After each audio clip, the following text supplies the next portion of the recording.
নমস্কার বন্ধুরা, অনুভা কুকিং চ্যানেলে আপনাদের সবাইকে স্বাগত জানাই।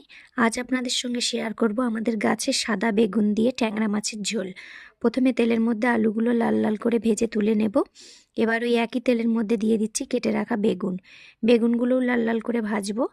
বেগুনগুলো আমার ভাজা হয়ে গেছে। এবার বেগুনগুলো তুলে নিয়ে তেলের মধ্যে দিচ্ছি দুটো শুকনো লঙ্কা ফোড়ন দিচ্ছি, আর দিয়ে দিচ্ছি কুচি করে রাখা পেঁয়াজ। পেঁয়াজটা ভালো করে ভাজবার পরে দিয়ে দিচ্ছি জিরে বাটা।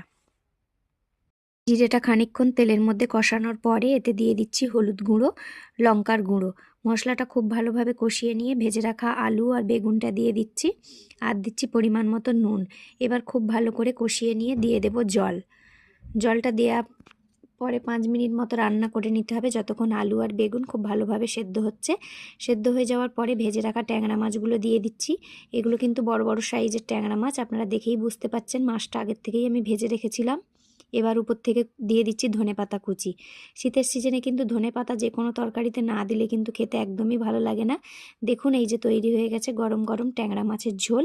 একদম টাটকা মাছ আর আমাদের গাছের একদম টাটকা বেগুন। আমাদের গাছে কিন্তু সাদা বেগুন, আপনাদেরকে একদিন দেখাবো গাছের বেগুনটা।